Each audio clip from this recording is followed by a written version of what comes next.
എല്ലാ കൂട്ടുകാർക്കും സ്വാഗതം. അപ്പോൾ പുതിയൊരു റിവ്യൂയിലേക്ക് പോവുകയാണ്.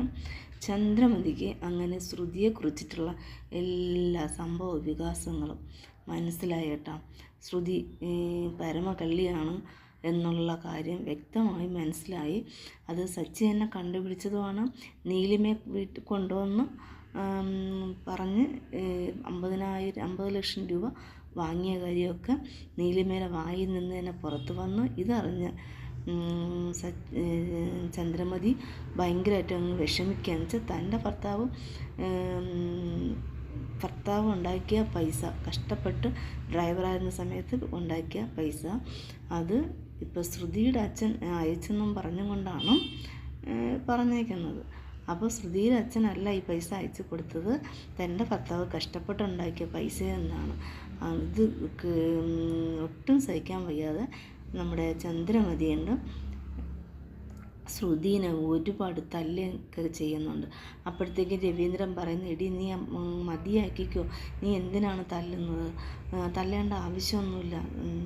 രവിയേട്ടൻ അറിഞ്ഞോ ഇവർ കാണിച്ചു വെച്ച കാര്യങ്ങൾ, സ്വന്തം അച്ഛൻ അയച്ചു കൊടുത്തെന്നും പറഞ്ഞുകൊണ്ടാണ് ഇവളിവിടെ നിന്നും കൊണ്ട് പൊങ്ങച്ചത്.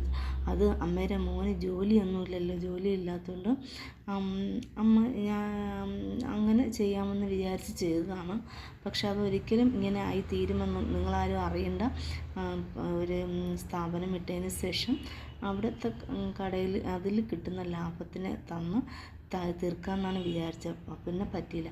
അപ്പോൾ ശ്രുതിനെ കണ്ടപ്പോൾ ശ്രുതിയാണ് പറഞ്ഞത്, ശ്രുതി പറയുന്നു, ശ്രുതിയാണ് പറഞ്ഞത് ഇതൊന്നും പുറത്ത് പറയണ്ട, നമുക്ക് ചെയ്തോളാം എന്ന് പറയും. പുറത്ത് പറഞ്ഞാൽ ഇപ്പോൾ 3 പേരുണ്ടെങ്കിൽ 3 പേർക്കും ഈ അച്ഛൻ്റെ 50 ലക്ഷം രൂപ പോവും. അതുകൊണ്ട് വേണ്ട എന്നുള്ള ഇതിലാണ് അങ്ങനെ പറഞ്ഞത്. കൊടുത്തു കഴിഞ്ഞാൽ പിന്നെ നമുക്ക് കുറച്ച് പൈസയല്ലേ കിട്ടുകയുള്ളൂ, പിന്നെ പൈസ കിട്ടില്ലല്ലോ. അതുകൊണ്ടാണ് ഞാനിങ്ങനെ ശ്രുതിയോട് പറഞ്ഞ് ഇടാം, നീയും പറ്റിപ്പ് തന്നെ, നിൻ്റെ ഭാര്യയും പറ്റിപ്പ് തന്നെ എന്ന് പറഞ്ഞുകൊണ്ട് ശരിക്കും വഴക്കും വക്കാണോ എന്തിന് പറയണം.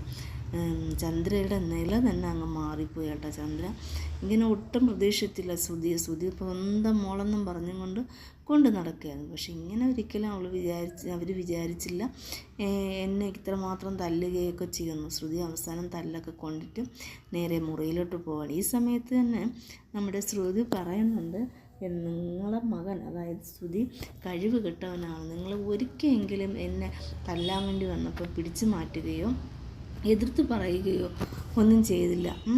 അപ്പോൾ അതെനിക്ക് വലിയൊരു നാണക്കേടായിപ്പോയി. നിങ്ങൾക്ക് വേണ്ടി ജോലി ഇല്ലാത്തതുകൊണ്ടല്ല ഞാൻ എന്തോന്നും കുട്ടികളുടെ പാർക്കിൽ ചെന്നിരുന്ന് വരുന്നത് കൊണ്ടല്ലേ ഞാൻ അങ്ങനെ ചെയ്തത്. നിങ്ങൾ ഒരു സ്ഥാപനം തുടങ്ങട്ടെ, സ്ഥാപനത്തിന് എന്നുള്ള രീതിക്ക് ചെയ്തപ്പോൾ നിങ്ങൾ അതിനൊന്നും ഇറങ്ങിയില്ല. അപ്പം എന്ത് ചെയ്യാൻ, നിങ്ങൾ തന്നെയാണ് ചെയ്ത് വെച്ചത്. അല്ല ശ്രുതി, നീ പറഞ്ഞിട്ടില്ലേ ഞാനിങ്ങനെ ചെയ്തത്, പുറത്ത് പറയണ്ടെന്ന് പറഞ്ഞിട്ടില്ലേ ഞാനിങ്ങനെ ചെയ്തത്.